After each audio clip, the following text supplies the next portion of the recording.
Assalamualaikum warahmatullahi wabarakatuh. Selamat pagi semuanya. Terima kasih sudah hadir pagi hari ini. Waalaikumsalam warahmatullahi wabarakatuh. Pagi, Pak. Oke, kita akan lanjutkan kembali materi kita di mata kelas kontribusi. Minggu kemarin tidak kita isi dengan materi kesehatan. Hari ini kita akan membahas salah satu topik penting juga di suatu sistem distribusi, kaitannya dengan bagaimana akses yang banyak ke suatu sistem distribusi yang bisa secara bersamaan menggunakan sumber daya dalam suatu sistem distribusi.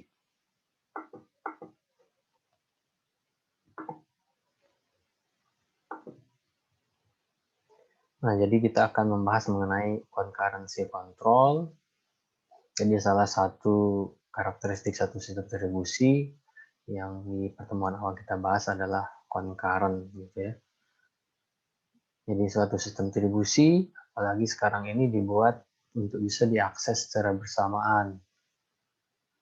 Jadi tidak ada suatu sistem atau aplikasi yang dikembangkan hanya diakses satu pengguna saja misalnya. Sekarang ini aksesnya bisa ratusan ribuan, bahkan ratusan juta gitu ya untuk aplikasi-aplikasi yang sudah besar gitu, yang dikenal di seluruh dunia. Nah, bagaimana harus diatur di sana akses yang secara bersamaan tersebut sehingga tidak mengganggu integritas data yang ada di dalam satu sistem tersebut. Nah, itu yang akan kita bahas hari ini. Outline-nya, ya nanti kita lihat motivasinya untuk pentingnya dilakukan concurrency control, dan kita lihat masalah yang mungkin terjadi gitu ya, yang kemungkinan besar terjadi jika tidak ada concurrency control yang dilakukan di situ ya. Kemudian contoh teknik ya, metode untuk melakukan concurrency control gitu ya. Ada two-phase locking protocol yang nanti akan kita lihat.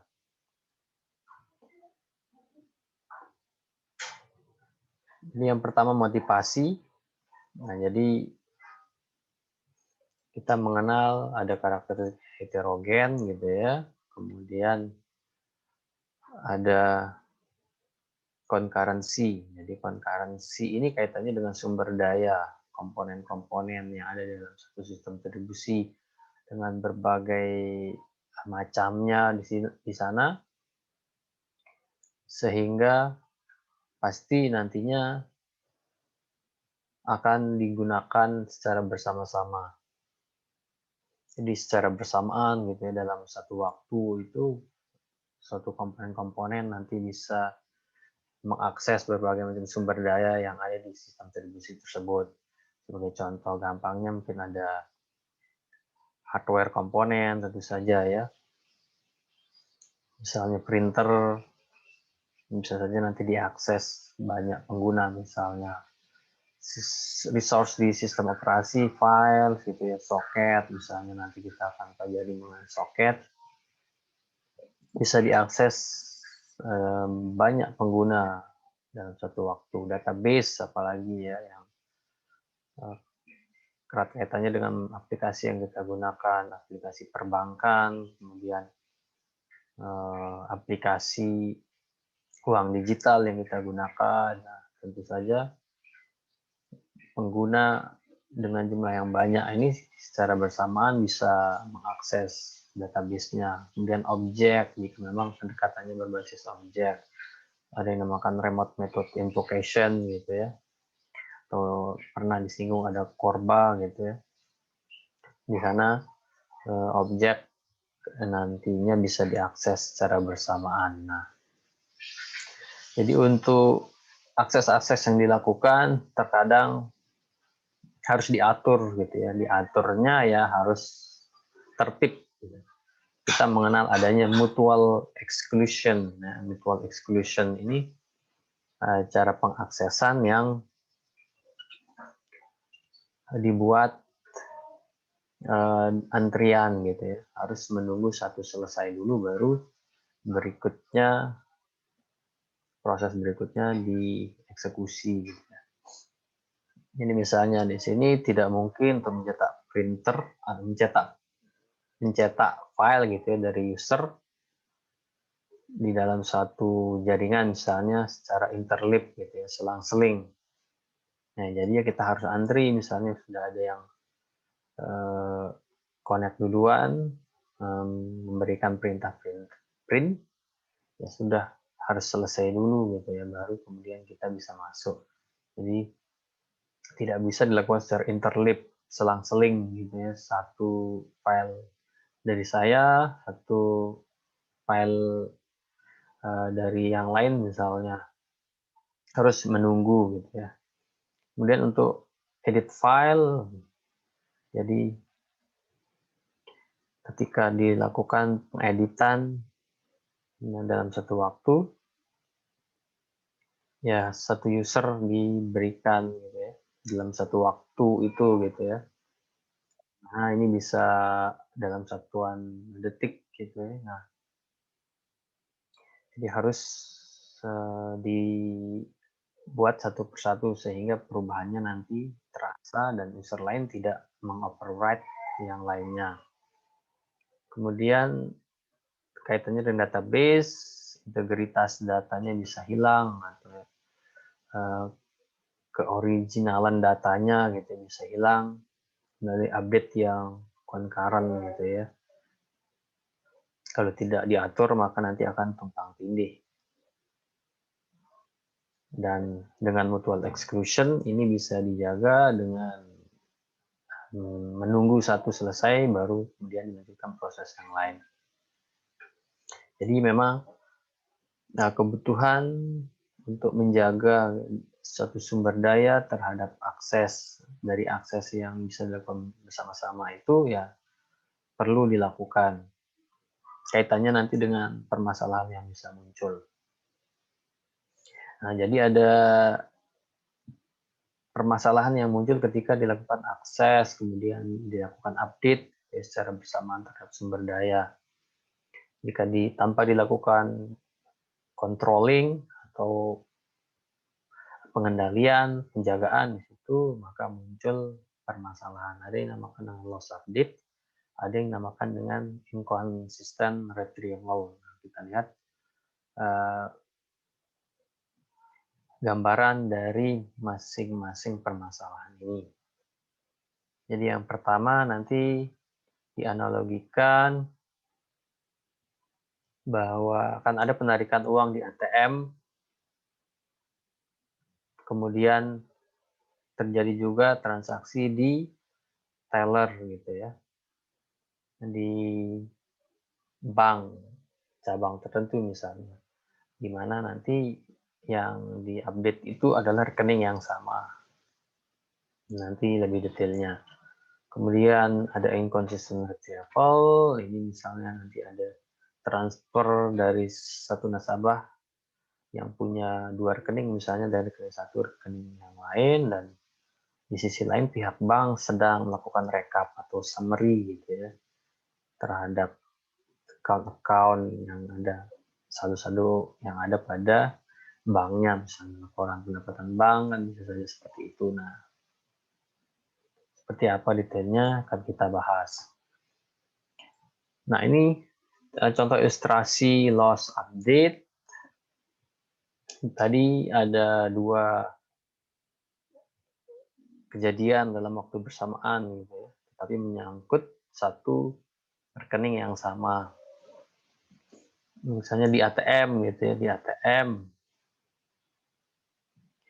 akan dilakukan penarikan uang.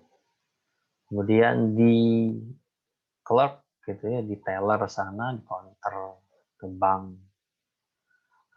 cabang mana gitu ya, dilakukan kredit deposit, memasukkan misalnya Anda gitu ya dikirimin uang bulanan oleh orang tua misalnya di bank. Dalam waktu yang bersamaan Anda juga melakukan penarikan di ATM terdekat misalnya. Nah, ini dilakukan tanpa pengaturan kontrol concurrency, dibiarkan begitu saja tanpa ada kendali gitu ya. Nah, pada T0 ini saldo ada 100 gitu ya. 100 biar jumlahnya banyak, $100 lah gitu ya. Kalau Rp100 kan terlalu sedikit. Nah, 100 gitu ya. Nah, ini adalah perjalanan waktunya, dalam realitanya bisa dalam milisecond gitu ya. Waktu yang cepat dengan koneksi yang sekarang gitu ya, dalam sekejap mata misalnya. Pada waktu yang berjalan T1 bergerak ke T1, nah, di ATM dilakukan debit sebanyak 50, ambil 50 gitu ya. Ngambil 50. T2 secara bersamaan dilakukan kredit gitu ya di bank sana, cabang mana mungkin ya, di daerah orang tuanya dimasukkan 50 gitu ya, kredit 50. Kemudian pada T3 di ATM diinisialisasi atau dicatat kondisi sekarang yaitu 50 gitu ya, 50 karena tadi udah diambil 50, di counter lagi gitu ya, dicatat juga gitu kondisi terbaru ya 150 sekarang gitu karena tadi kan 100 ditambahkan 50 ya 150. Kemudian balance-nya dicatat di sini 50, di sini balance-nya dicatat 150 gitu ya. Nah, berarti jika dilihat hasil akhirnya ada yang salah di sini karena ada tumpang tindih gitu ya.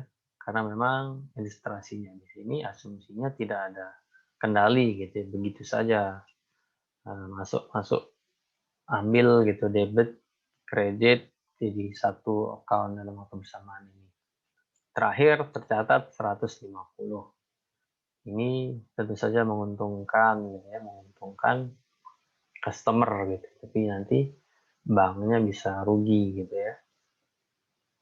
Nah, ini permasalahan pertama, ada tumpang tindih terhadap satu sumber daya yang sama, dalam hal ini diilustrasikan rekeningnya gitu ya. Saldo di rekeningnya ini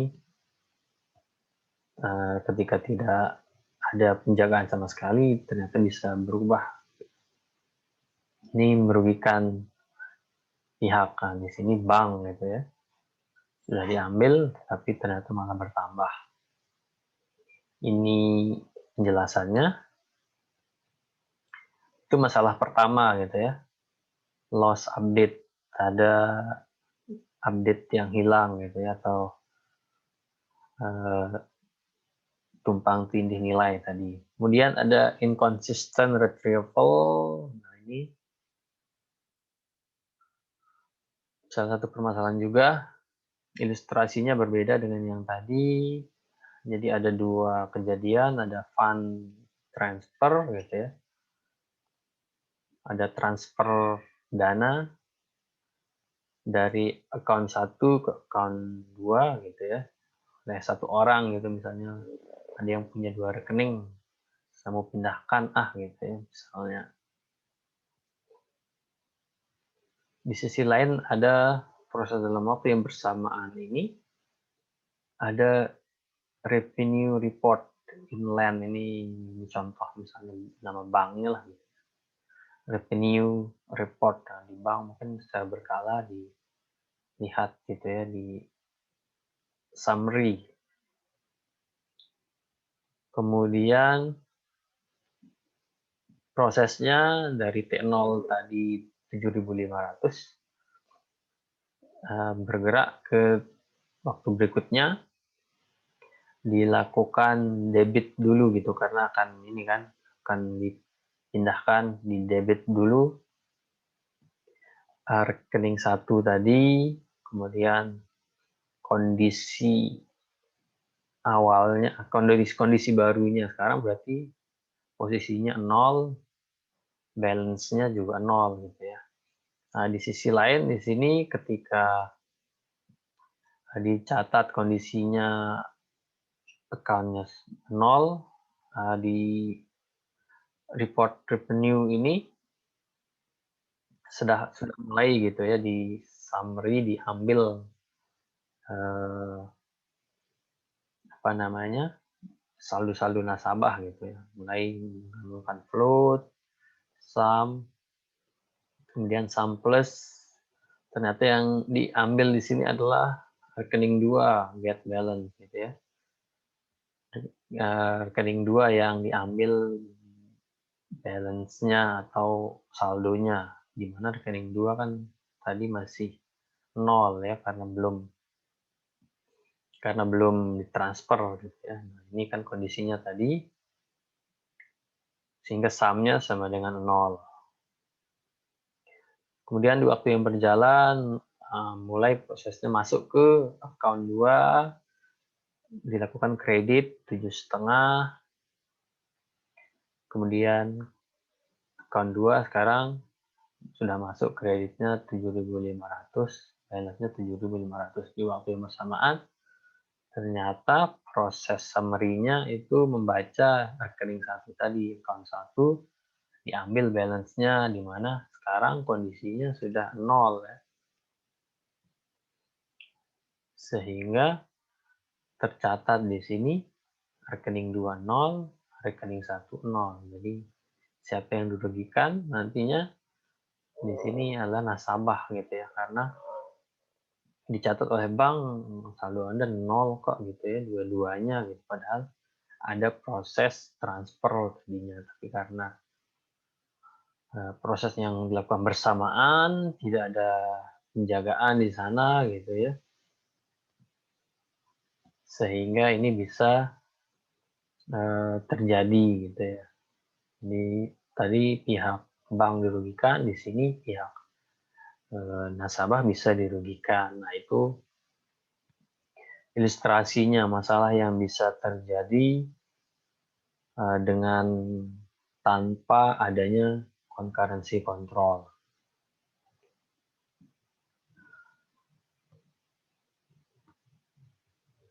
Kemudian dengan kejadian tersebut ya berarti diperlukan adanya concurrency control gitu ya, karena sangat penting untuk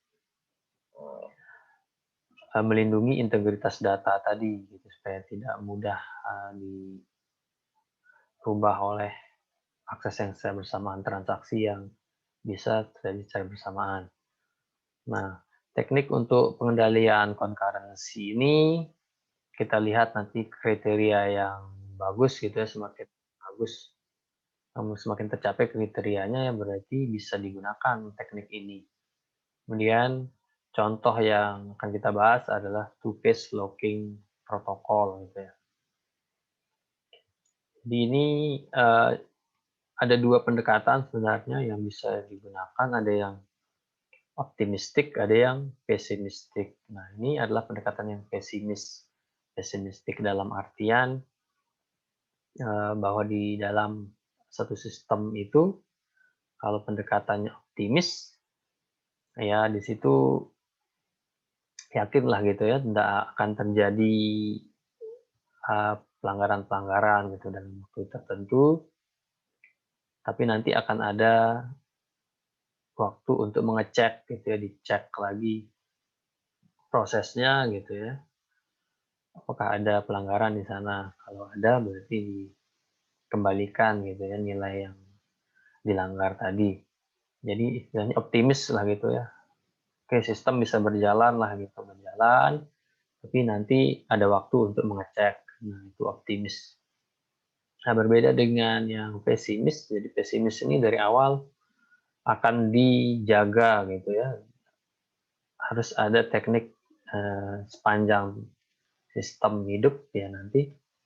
Teknik itu yang menjaga akses yang bisa saja secara bersamaan sehingga tidak terjadi masalah yang sebelumnya. Nah, itu pendekatan. Jadi yang kita bahas itu yang pesimis di sini gitu ya. Pendekatan pesimis. Kaitannya dengan teknik-teknik itu ada kriteria yang harus atau yang bagusnya itu dipenuhi gitu ya, supaya orang bisa lihat atau penggunaannya itu bisa maksimal. Yang pertama ada serializability, jadi lumayan butuh usaha untuk membacanya nih ya. Serializability. Jadi ini yang paling penting, kriteria paling penting gitu ya. Jadi bisa saja banyak transaksi akan terjadi gitu ya. Terjadi yang akan memberikan efek ke satu sistem. Jadi transaksi, lagi perbankan banyak transaksi gitu terjadi. Nah, bagaimana trade gitu ya, atau yang transaksi mewakili transaksi yang secara bersamaan itu serializable gitu ya. Gambarannya ya serial gitu ya, dilakukan secara serial. Artinya selesai satu baru kemudian lanjut ke yang lain gitu ya. Kan di sini kan senangnya serial Korea misalnya. Jadi kan nunggu satu episode selesai baru yang lain. Nah, kurang lebih gitu di sini serializable. Jadi dieksekusi satu dulu kemudian yang lainnya. Dan ini nanti memberikan efek pada sumber daya yang diakses secara bersamaan atau yang dibagi. Nah, jadi jika dilakukan memenuhi prinsip serializable ini, maka aman gitu. Teknik tersebut bagus. Jadi jika berjalan serial kan, serial di sini ditunggu dulu gitu ya, selesai baru kemudian. Ini nanti akan menghindari terjadinya loss update dan consistent retrieval. Jadi jika kondisinya dikondisikan gitu ya, dibuat seperti itu ya aman gitu ya. Teknik tersebut bagus jika mencapai serializability ini.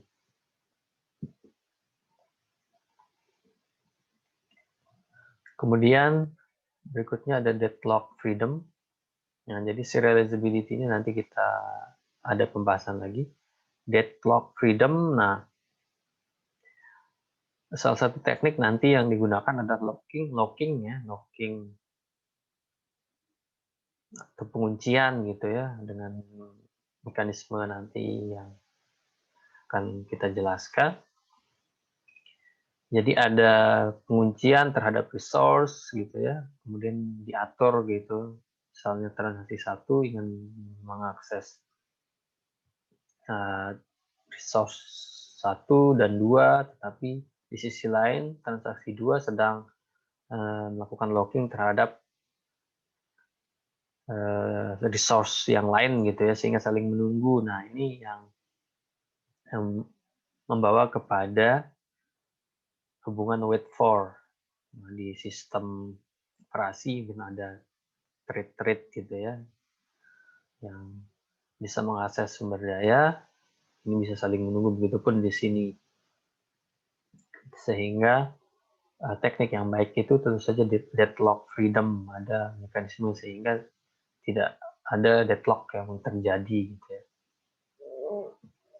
Seperti itu. Oh ya, saya lupa menginformasikan, nanti di akhir kita akan post test lagi ya seperti pertemuan sebelumnya.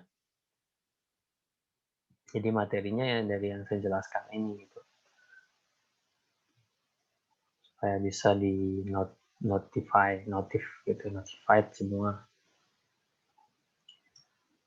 Jadi deadlock freedom, jadi tekniknya itu bisa menghindari adanya deadlock. Fairness, jadi semua trade atau transaksi itu mendapatkan kesempatan yang sama dalam mengakses sumber daya. Jadi di sini dikatakan trade ini ya karena kalau di program itu transaksi nanti diwakili oleh trade gitu ya. Nah, nanti di pemrograman internet kita pelajari implementasinya, coding-codingnya itu seperti apa. Fairness, jadi adil lah gitu, fair lah gitu. Semua punya akses yang sama, tidak dibedakan antar transaksi. Degree of concurrency, nah tingkatan concurrency seperti apa yang diizinkan oleh teknik tersebut. Tentu saja semakin concurrent tapi terjaga gitu ya, itu pasti lebih bagus gitu ya. Jadi tidak ada pembatasan, semakin concurrent yang semakin bagus, tetapi tidak menyebabkan masalah serializability sebelumnya. Gitu. Jadi seberapa bagus tingkatan concurrency yang didukung oleh teknik pengendalian concurrency tersebut. Kemudian complexity, ya kompleksitas. Bagaimana ketika mengatur suatu transaksi yang concurrent itu kompleksitasnya bisa dijaga gitu ya. Jadi semakin kompleks yang bisa dikendalikan ya kinerjanya nanti semakin bagus juga, sama seperti degree of concurrency ini. Itu jadi tadi ada serializability ini yang paling penting tadi karena menyangkut hasil atau efek pada sumber dayanya, kemudian deadlock freedom, fairness, degree of concurrency, kemudian complexity. Nah, tadi kaitannya dengan serializability, jadi ada yang dinamakan dengan serial equivalent. Jadi serial equivalent kalau diartikan ya, equivalent dengan proses yang serial gitu ya. Jadi tadi kan gambarannya serial ya satu persatu dulu gitu ya. Transaksi satu dulu selesai, disimpan, baru kemudian transaksi berikutnya. Nah, ini serial.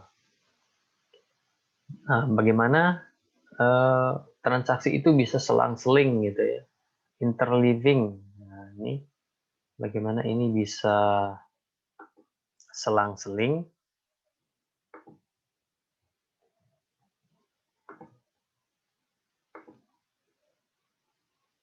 Jadi bagaimana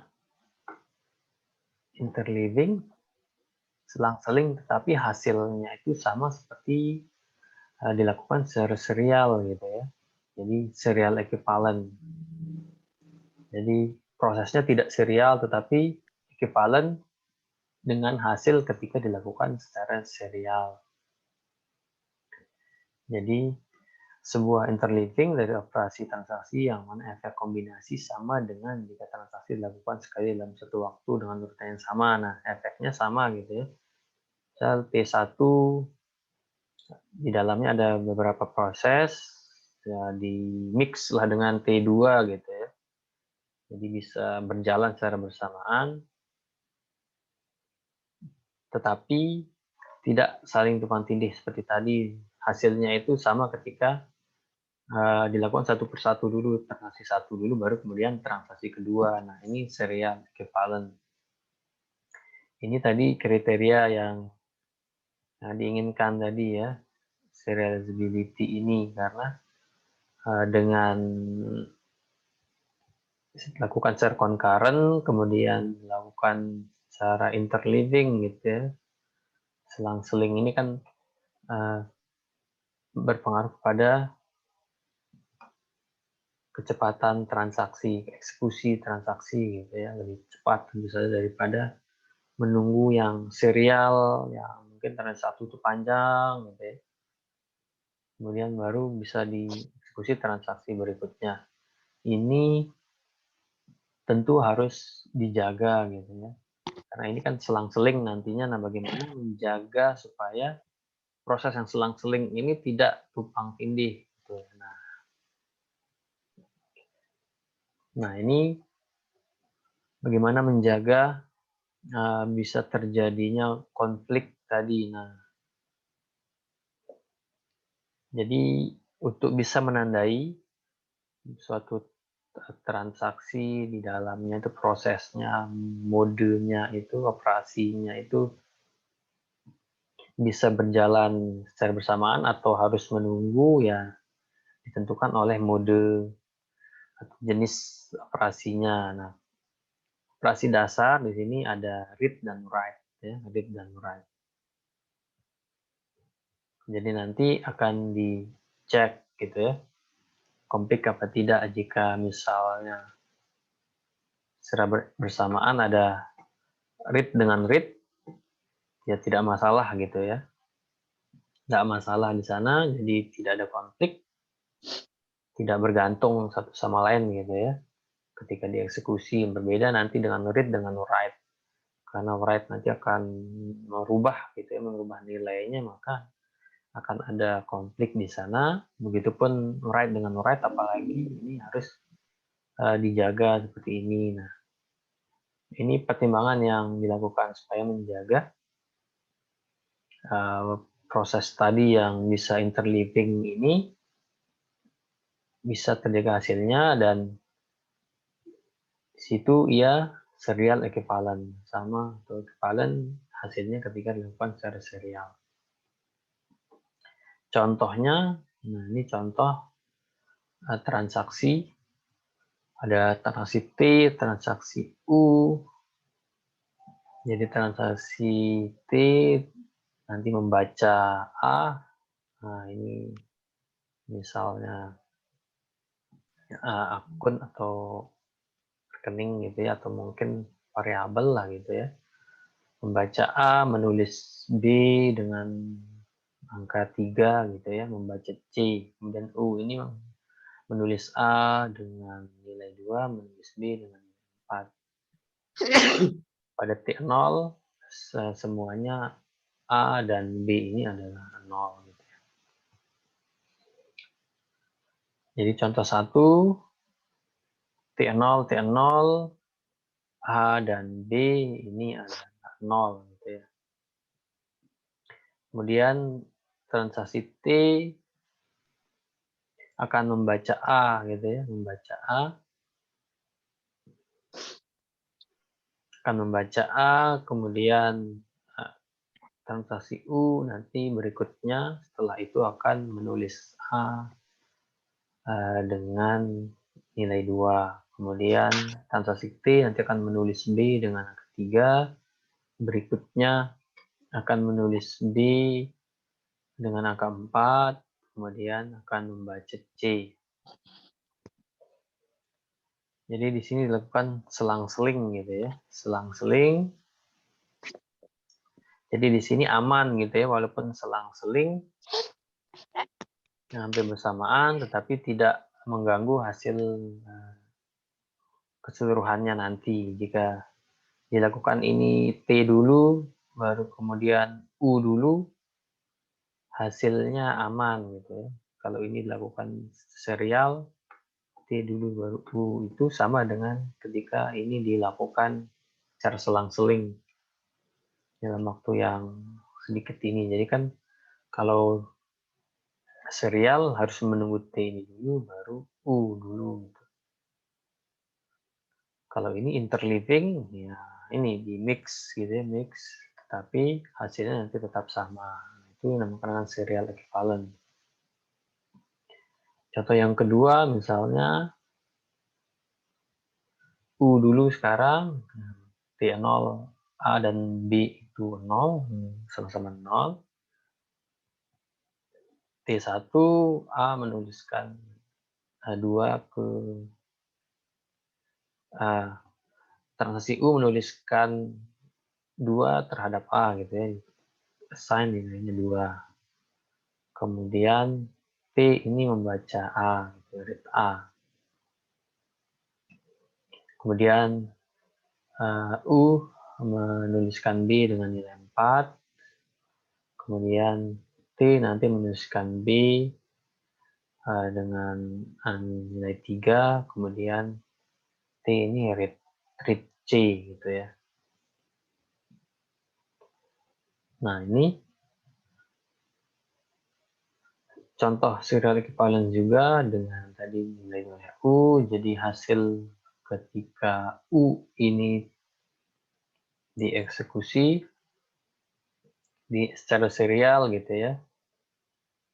Misalnya U dulu atau T dulu dieksekusi secara serial, maka nanti hasilnya sama ketika dilakukan secara selang-seling. Intinya seperti itu, tidak terjadi konflik gitu ya.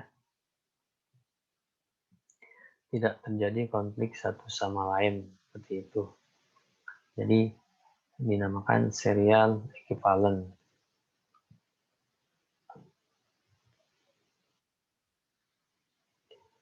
Kemudian ini berbagai permasalahan yang bisa terjadi jika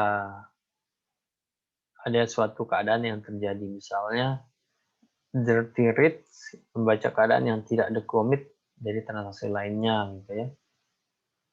Jadi misalnya pada contoh 2 tadi transaksi U digagalkan ternyata setelah transaksi T commit maka ada pembacaan kotor oleh T tadi karena tidak di-commit, tidak ada nilai sebelumnya gitu ya.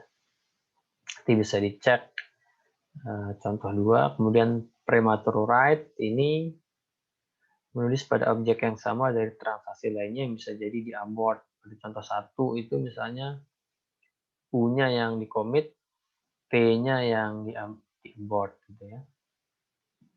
Jadi tulisannya prematur di situ ya. Jadi pembacaan kotor karena ada yang di-abort sebelumnya ataupun penulisan yang prematur karena ada yang di-abort juga di situ. Bisa dilihat contoh 1 dan contoh 2 nanti ilustrasinya. Kemudian ada cascading abort, jadi abort pada satu transaksi nanti bisa melanjutkan atau bisa berefek pada transaksi berikutnya gitu ya.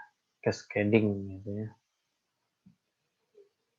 Kemudian strict transaction, jadi ini menunda operasi read dan write pada semua objek sebelum dipastikan bahwa telah di-commit atau di-abort.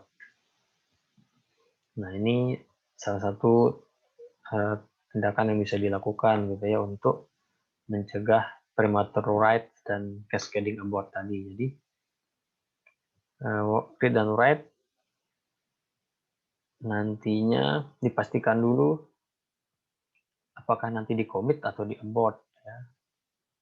Jadi jika memang di-commit maka read and write itu dilakukan, jika di-abort ya maka karena di-abort maka tidak terjadi di sana ya prosesnya. Jadi harus dipastikan itu commit ataupun abort.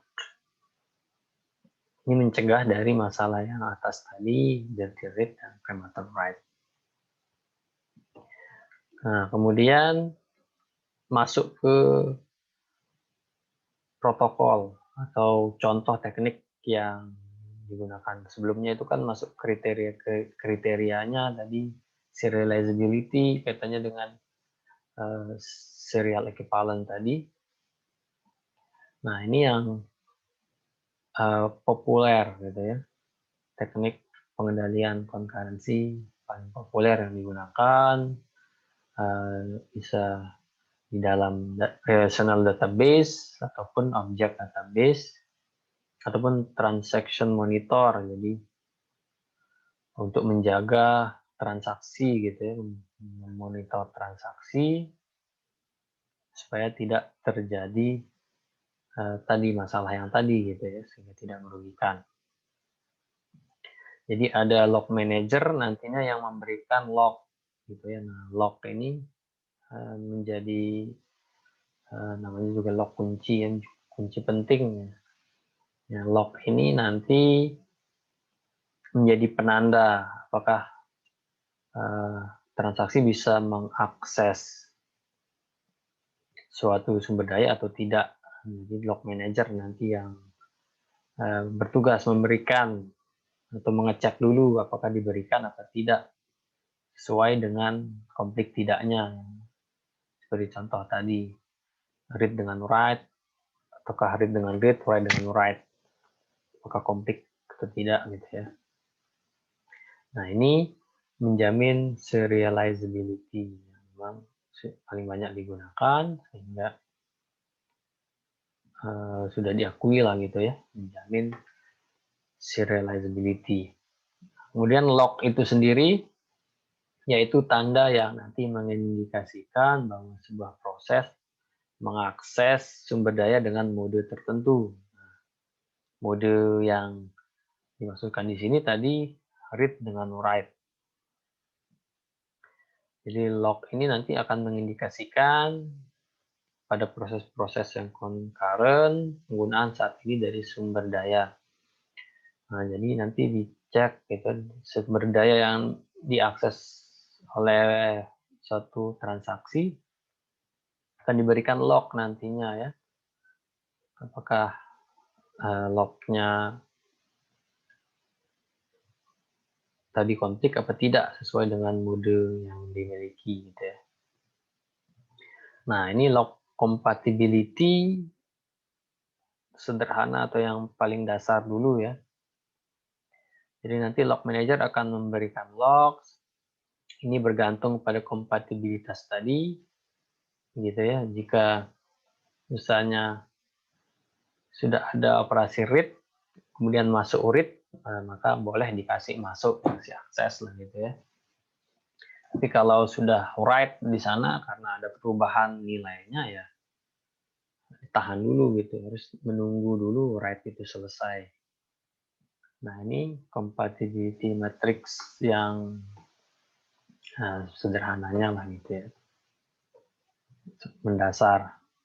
Jadi permintaan lock tidak dapat diberikan jika lock yang tidak kompatibel sedang digunakan oleh proses yang concurrent yang disebut dengan locking conflict. Sehingga pendekatannya di sini ya, disuruh menunggu sampai dilepaskan karena prosesnya sudah selesai maka nanti dilepaskan locknya. Kemudian dengan mengatakan bahwa kepada proses bahwa lock tidak bisa diberikan. Ini pendekatan yang lebih baik. Jadi ini akan dilakukan dikatakan bahwa lock karena konflik maka tidak akan diberikan gitu ya. Kalau tidak konflik ya boleh mengakses seperti itu. Nah, ini kaitannya tadi dengan loss update tadi ya, permasalahan loss update. Nah, jika dengan tambahan lock ini dengan mekanisme locking ini nah seperti apa jadinya gitu ya sistem ini. Sama tadi T0 adalah 100 tadi rekeningnya di situ nilainya 100 misalnya. Pada T0 akan dilakukan debit sebanyak 50 di ATM. Maka karena debit ini nanti akan merubah nilai, maka akan diberikan lock write gitu ya. Lock write artinya kalau ada nanti datang kalau ada nanti datang proses yang lain ingin melakukan perubahan, melakukan write misalnya, maka akan ditahan. Nah, misalnya di sini lock write diberikan lock, datanglah pada T1 ini perintah untuk melakukan kredit gitu ya, proses kredit. Di mana nantinya ini juga membutuhkan lock gitu ya. Nah, maka untuk bisa proses ini maka harus menunggu sampai account ini di unlock. Jadi di sini dia harus menunggu gitu ya. Ditampilkan nilai barunya sekarang 50 karena awalnya kan 0. 100 gitu ya, ditarik 50 ya berarti balance-nya 50. Baru kemudian setelah selesai di unlock ya, account ini di unlock. Baru kemudian ya, proses yang ada di counter di teller tadi clerk ini dijalankan. Berarti sekarang gitu ya yang terbaca itu ya 100 gitu ya. Benar enggak? Ya, yang terbaca sekarang itu di sini kan 50 ya. 50. Nah, lakukan kredit ya, kredit 50, maka sekarang nilai yang sekarang itu adalah 100, di commit balance-nya 100 gitu ya. Jadi pembacaannya ini sekarang dari nilai yang tadi sudah didapatkan dari transaksi di ATM, sehingga balance-nya ya 100 gitu ya. Dari hasil ini kan tadi dikunci dulu ya, nggak boleh akses dulu. Ketika ditambahkan maka nilai ini terakhir ini balance ini ditambahkan sehingga menjadi 100, balance-nya saldo 100, kemudian baru dilepaskan, di unlock. Artinya jika ada yang datang lagi misalnya prosesnya ya bolehlah mengakses karena sudah di unlock seperti itu. Ini gambaran implementasi locking pada tadi permasalahan di awal.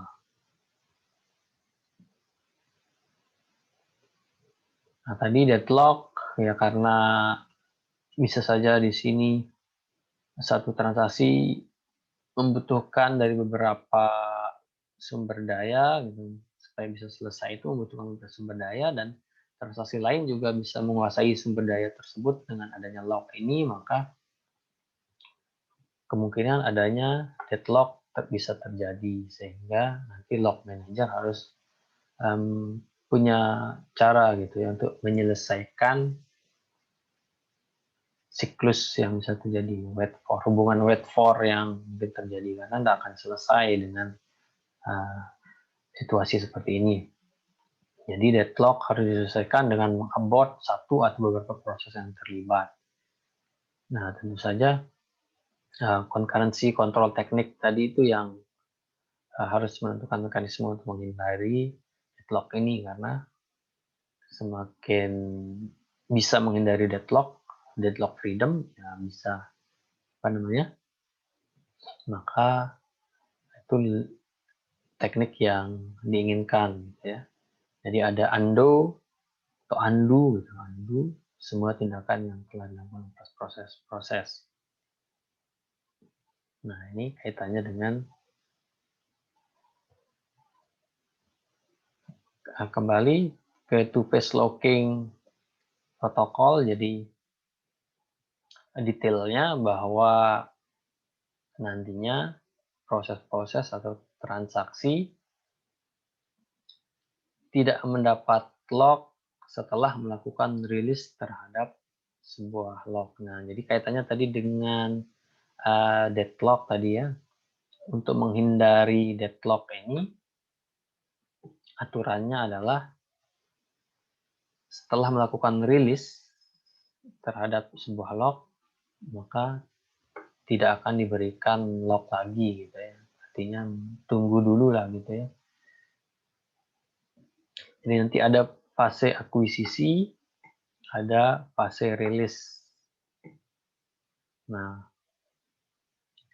jadi setelah melakukan rilis, satu proses melakukan rilis atau melakukan unlock, nah seperti contoh tadi, maka tidak diberikan langsung bisa mengakuisisi gitu lock ya. Jadi tidak mendapat lock setelah melakukan rilis ya, tidak boleh akuisisi dulu gitu ya setelah melakukan rilis. Nah, nanti di contohnya kita lihat ada juga strict two-phase locking. Sebuah transaksi tidak merilis locknya sampai setelah ia di-terminate dengan commit atau abort. Ini yang lebih strict gitu ya. Kembali lagi dengan memastikan commit atau abort ini. Nah, ini yang two-phase locking ini yang kita pelajari di sini bagaimana pengimplementasiannya. Nah, ini ada contoh misalnya ada transaksi 1, transaksi 2.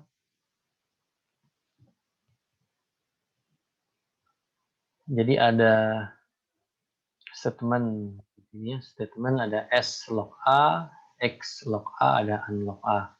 S log ini mewakili adanya share log, jadinya log yang bisa diakses secara bersamaan lah gitu. Jika di suatu sumber daya itu berjenis ini bisa saja nanti diakses gitu ya, sesama yang kompatibel, sesama share log tentu saja. Ini read tadi ya, read dengan read kan boleh gitu ya. Kemudian Xlog ini exclusive log ya sudah, kalau udah ada ini ya, tidak boleh mengakses itu. Nah, diberikan di sini 2 transaksi dengan ilustrasinya yang seperti ini ya. T1 melakukan write A, T2 nanti melakukan write A juga, berikutnya write B, kemudian write B. Nah, bagaimana kita mengimplementasikan two-phase locking protokol tadi dengan aturan bahwa lock tidak diberikan setelah ia melakukan release atau melakukan unlock.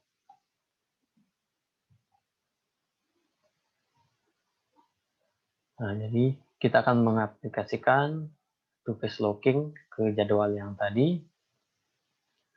Exclusive lock tadi ya kalau diberikan, jadi tidak dapat diakses lagi, tidak dapat dimodifikasi oleh yang lainnya. Adapun untuk share lock dapat diakses, tapi tidak dapat memodifikasinya. Artinya read bisa dibaca aja gitu, tidak dapat dimodifikasi. Nah, bagaimana prosesnya? Nah, ini timelinenya gitu ya. Jadi nanti T1 dulu, kemudian nanti T2, kemudian T1, T2 gitu ya. Ini kan prinsip tadi yang interleave, tapi supaya terjaga bisa tetap serial equivalence. Nah, di sini akan dilakukan write A, berarti akan diminta di sini X log A misalnya ya. Exclusive log gitu ya yang tadi. Exclusive log terhadap A gitu ya.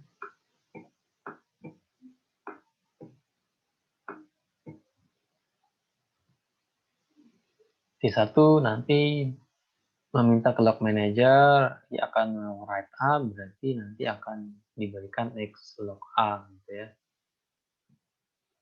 X log A. Kemudian nanti berikutnya ia akan melakukan write B. Nah, write B. Jadi T1 ini perlu X log B kan, perlu X log B, tetapi penempatannya tidak boleh sembarangan karena aturannya T1 tidak akan diberikan log setelah melakukan rilis gitu ya.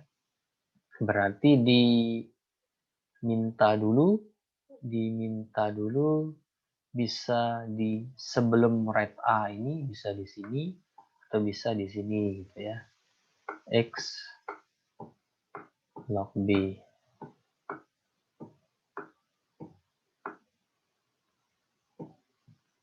X log B gitu ya.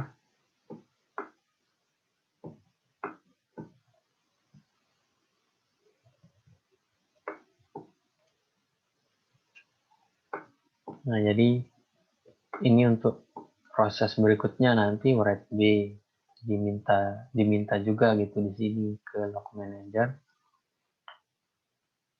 Jadi bisa di sini atau di sini sebelum write A atau setelah write A. Baru kemudian setelah selesai bisa dilakukan rilis gitu ya, unlock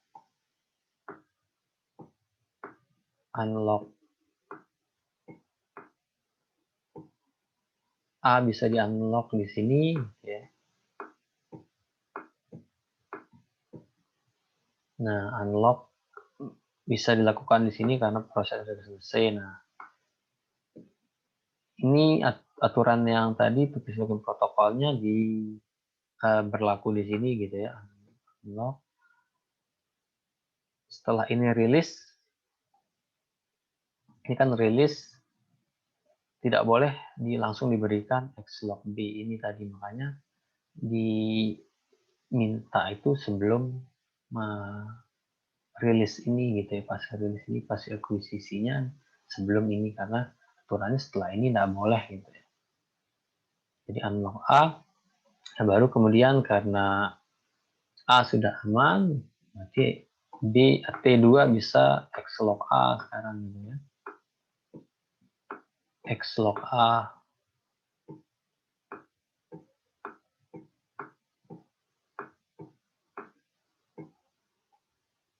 xlog A, jadi aman ya, xlog A, kemudian T2. Nah, di sini ini kan udah B, write B, ya bisa melakukan unlock B lah gitu ya. Bisa unlock di sini, bisa unlock B karena sudah dikasih gitu ya. Sudah selesai lah gitu unlock B.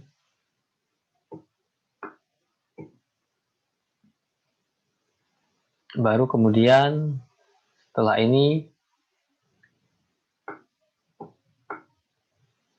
T2 bisa meminta xlog B.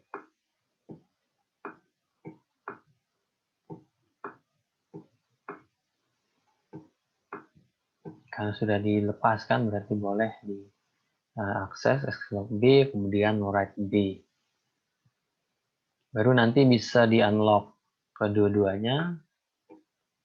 Di terakhir di sini unlock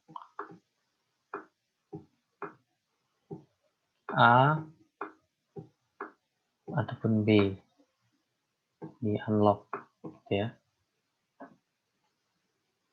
Jadi seperti itu kurang lebih. Jadi aturannya itu harus diingat. Jadi di sini mengapa unlocknya terakhir, supaya aturannya bisa dijaga tadi. Setelah rilis kan tidak boleh mengambil. Kalau misalnya saya tuliskan unlock A di sini, maka tidak boleh dilakukan xlog B ini gitu ya, langsung melakukan akuisisi. Jadi di akuisisi dua-duanya nanti bisa di rilis terakhir.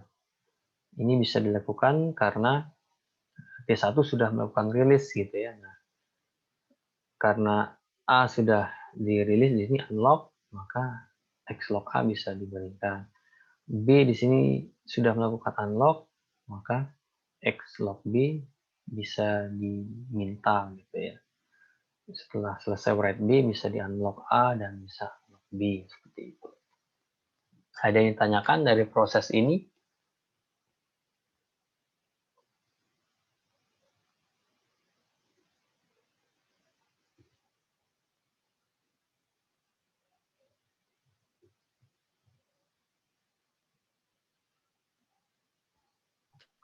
Belum ada, Pak. Bisa ya diikuti ya.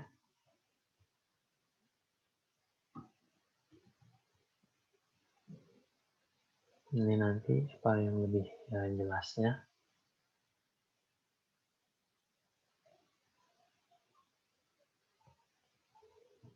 Itu contohnya, ini penjelasannya nanti bisa. Kemudian yang terakhir ada yang dinamakan locking granularity, granular gitu ya. Jadi granularity ini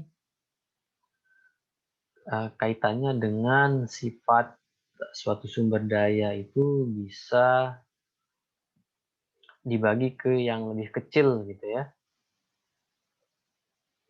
Jadi derajat sumber dayanya bisa dibagi ke lebih kecil. File misalnya, file itu dalam folder bisa saja nanti ada folder lagi gitu ya. Di dalam folder ini ada beberapa folder lagi gitu ya. Ini dinamakan dengan granular gitu, granularity ataupun directory gitu ya, directory. Ini directory gitu ya. Bisa berisi file dan file juga atau database. Database itu ada tabel. Database itu nanti bisa ada banyak tabel gitu ya. Dalam tabel itu ada tuple misalnya, ada record gitu ya.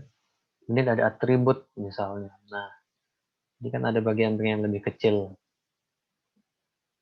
Jadi concurrency dengan derajat yang tinggi didapat dengan granulitas locking yang kecil. Jadi di suatu sumber daya yang granular ini ya bisa dimanfaatkan untuk lebih concurrent gitu ya. Concurrentnya lebih tinggi itu dengan granulitas locking yang lebih kecil. Artinya bisa di lock bagian-bagian yang lebih kecil di dalam. Jadi lebih daripada mengunci keseluruhan, folder utamanya dikunci gitu ya, berarti kan kalau dikunci keseluruhan tidak bisa diakses semuanya. Nah, bagaimana boleh akses masuk gitu ya, dicek, tapi nanti masing-masing ini gitu transaksi bisa mengakses ke sini misalnya, transaksi lain secara bersamaan mengakses ini, tapi tetap dengan aturan tadi compatibility metric tadi. Jadi ya berarti banyak lock yang diperlukan nantinya kuantitas yang kecil karena kan harus di lock di dalam-dalamnya harus di lock dengan melibatkan locking overhead yang signifikan. Caranya adalah dengan hierarchic locking. Nah, hierarchic locking ini intinya bagaimana bisa dilakukan seperti tadi ya. Lockingnya tidak lagi ke sumber daya utama, tetapi ke yang lebih kecil di dalamnya, sehingga diperkenalkan adanya intention read dan intention write tambahan. Jadi tabelnya nih expand, jadi perluas gitu ya. Jadi intention read ini maksudnya bahwa akan ada proses read nantinya ke suatu sumber daya yang lebih kecil, ataupun intention write ini akan ada write gitu ya ke sumber daya yang lebih kecil gitu ya, sehingga nanti ini bisa digunakan. Jadi keuntungannya memungkinkan granularitas lock berbeda dalam waktu yang bersamaan, sedangkan jumlah lock yang didapatkan untuk sumber daya tunggal dibatasi oleh kedalaman dari hierarki kontainer. Kontainer ini yang utamanya.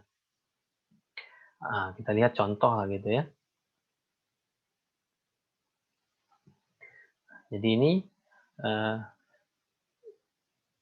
bagaimana mengindikasikan kontainer. Kontainer ini istilahnya mungkin tadi ya, folder utamanya gitu ya, yang mengkonten semua yang ada di dalamnya, ataupun tabelnya misalnya di database, bahwa sebuah proses ingin menggunakan sumber daya dalam kontainer tersebut dalam suatu mode, sehingga ditambahkan IR sama IW ini untuk sebagai penanda nantinya. Bagaimana ini bisa dilakukan? Ya kita lihat contoh lah. Nah ini di database lah misalnya ya, database ada tabel 1, tabel 2, ada tuple 1, tuple 2 atau record 1, record 2, di mana ini bisa terdiri dari atribut 1, atribut berikutnya. Ini kita berikan tanda ini A11, A12, tuple 2 ini ada A21, A22, 3 berarti mulainya 3, 31, 32, 41, 42 misalnya. Kalau kita berlakukan lock yang umum tadi, misalnya transaksi ingin membaca tabel 1 misalnya, sedangkan ada tabel 2 di sini ya, dengan menggunakan yang lama ya, karena dilakukan misalnya write ya, maka ini harus ditutup gitu yang write. Karena akan dilakukan write, satu database ini harus ditutup untuk bisa mengakses ini, sedangkan ada transaksi lain yang ingin mengakses ini kan tidak berkaitan. Karena ini ditutup, dilihat akan ada write juga, maka tidak dikasih akses karena konflik kan. Sehingga ditambahkanlah hierarchy clocking ini. Nah, kita akan lihat bagaimana cara kerjanya. Misalnya T1, T2, T3, T4, dan T5 ingin mengakses suatu database dengan hierarki yang ditunjukkan oleh gambar di bawah ini. Nah, ini hierarki database-nya tadi. Database ini kontainernya terdiri dari tabel 1, tabel 2. Tabel 1 terdiri dari tuple 1, tuple 2. Berikutnya ada atribut-atribut nih yang paling kecil. Nah, ada proses di sana, misalnya T1 ingin melakukan write terhadap A32. T2, transaksi 2 ingin melakukan write terhadap A41. T3 melakukan read terhadap tuple 3. Apakah ketiga transaksi bisa berjalan secara concurrent? Nah, ini yang kita cek ya, kita cek apakah bisa berjalan concurrent atau tidak proses ini gitu ya. Kalau concurrent kan menguntungkan berapa transaksi ini, 3 transaksi ini bisa berjalan secara bersamaan tanpa saling mengganggu satu sama lain dengan adanya locking gitu. Kita cek, nah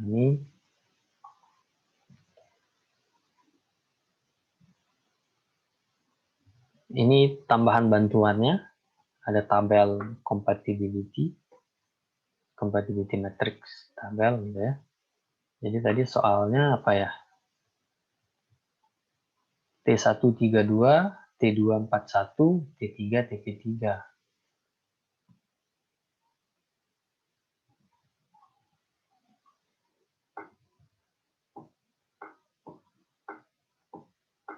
T1 apa tadi? A32 ya.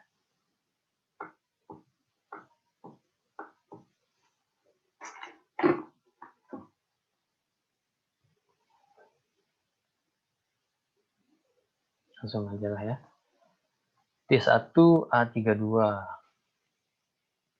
A32, nah ini. T1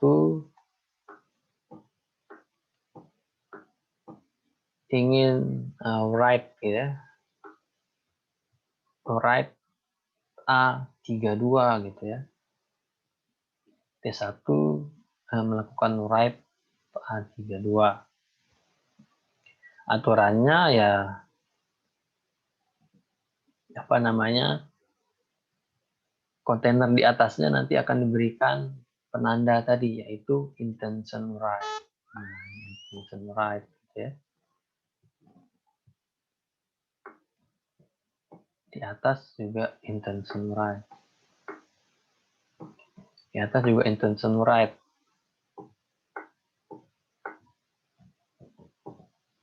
Nah, jadi intention write kan. Intention write ada di sini, intention write, dan write-nya ada di A32. Kemudian T2 ingin melakukan write terhadap A41. A41 T2 ya.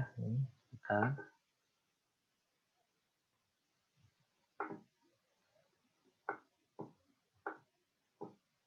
T2 ingin melakukan write ya, A41. Berarti yang di atasnya juga intention write. Ini juga intention write. Ini juga intention write.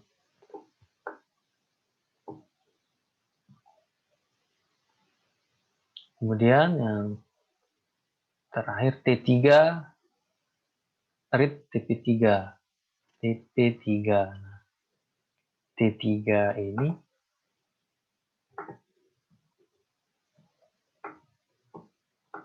T3 ingin melakukan read gitu ya.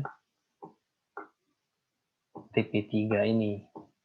Jadi di atasnya di sini adalah intention read. Ini juga intention read. Nah, untuk mengecek sekarang apakah ini concurrent apa tidak gitu ya. Bisa berjalan bersamaan apa tidak, berarti kita cek sekarang. Dari atas kita cek T1, T2, T3-nya.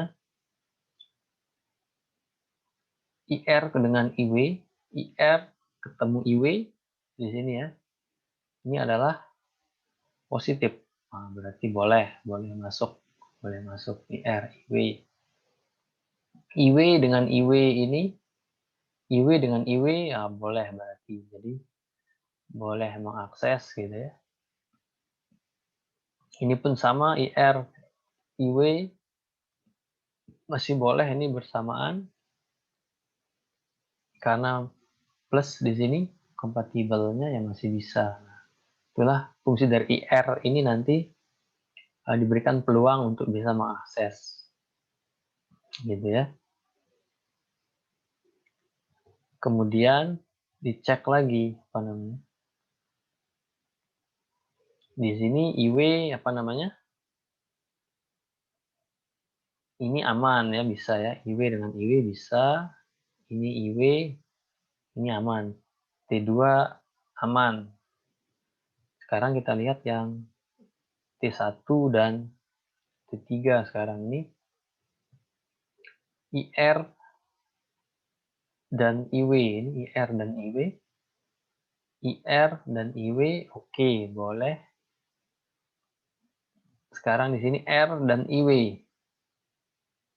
IW dan R, IW dan R gini ya. Ini kan IW dan R ternyata minus gitu ya. Sehingga ini tidak boleh terjadi, ini tidak concurrent gitu ya. Karena konflik ya, jadi tidak bisa diberikan akses gitu karena di sini di tabelnya di sini IW dan R itu tidak kompatibel gitu ya. Sehingga tidak bisa concurrent untuk kasus pertama. Tidak bisa concurrent karena setelah dicek ternyata tidak kompatibel nih gitu ya. Karena nanti mengganggu yang lain hasilnya gitu. Karena di TP3 ini kan ada A32 ini nanti yang akan dirubah gitu ya ketika di read. Oh, nanti bisa salah read, bisa apa namanya?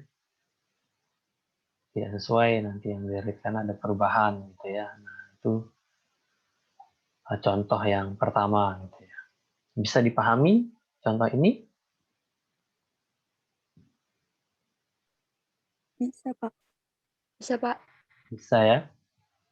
Jadi ada chat. Oh bisa Pak, sekira bertanya. Jadi dengan IRIW ini lebih membuka peluang lah untuk bisa masuk lagi ke lebih kecil ini daripada tadi langsung R dengan W kan langsung terkunci gitu. Kalau udah W nggak bisa masuk yang lain. Kalau ini kan IR dan IW ini boleh lah gitu ya. Ini nanti dicek lagi ke yang lebih kecil. Makanya tadi locking granularity-nya itu kecil, artinya banyak lock nanti yang dipakai. Tapi ini bisa ya concurrency-nya lebih tinggi gitu. Ini contoh pertama.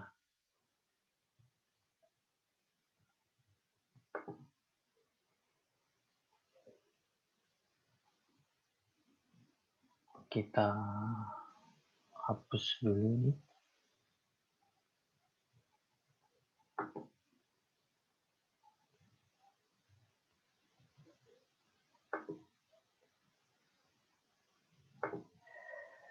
Oke. Sekarang ada kasus kedua, T4 ingin melakukan terhadap A12. T4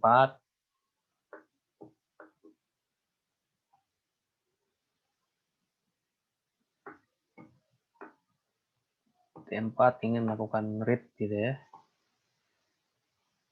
T4 write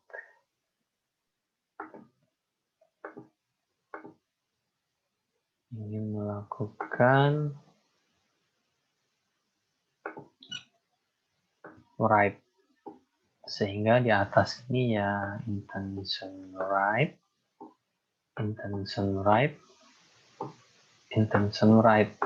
untuk T1 T4 sorry. Dan T5 ingin read A21.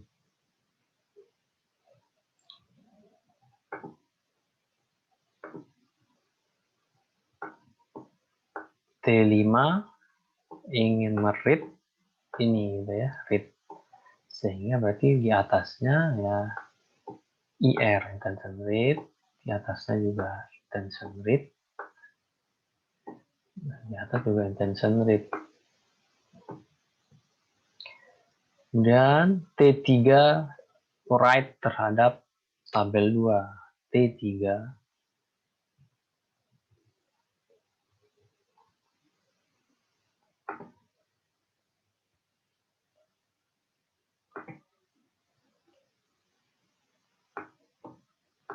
T3 ingin melakukan write terhadap tabel 2. Berarti intention write. Nah, kita cek sekarang dengan compatibility matrix untuk hierarchy blocking ini. IW, IR, IW aman lah gitu ya. Jadi ya kalau yang atas ini supaya bisa masuk transaksinya gitu ya, dibuat IR dan IW, intention write, intention read gitu ya. Baru ke yang berikutnya T5, T4 ini intention write, intention read masih oke. Kemudian di sini sudah terpisah ya, intention write boleh dilakukan. Ini juga sudah terpisah. Intention read. Nah, ini juga terpisah gitu ya, maksudnya dengan pengecekan ini yang lebih kecil ternyata bisa dilakukan. Artinya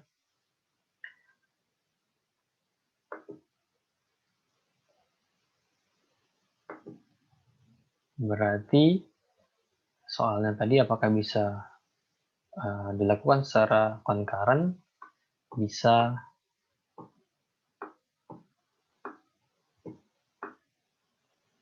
Bisa dilakukan secara concurrent gitu ya, bersamaan, karena tidak ada yang dilanggar di situ, kompatibel semua lah gitu ya, concurrent. Nah ini jadi dalam satu waktu ya, ini di write boleh, ini di write boleh gitu ya, tidak ada masalah. 3 transaksi dalam satu waktu boleh mengakses database ini gitu. Berbeda dengan yang tadi itu, karena ada konflik tidak boleh gitu ya. Jadi ditahan yang tadi itu, transaksi itu tidak boleh mengakses sumber daya tadi itu secara bersamaan seperti itu. Jadi tidak concurrent. Kalau yang ini concurrent karena bisa, atau compatibility matrix-nya tidak ada yang dilanggar. Seperti itu. Ada yang ditanyakan sampai di sini?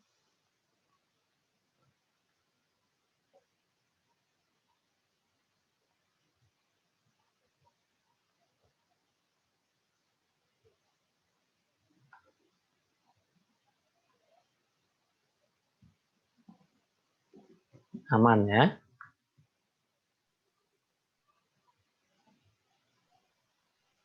Aman, Kak. Oke. setengah jam lagi ya, kalau sudah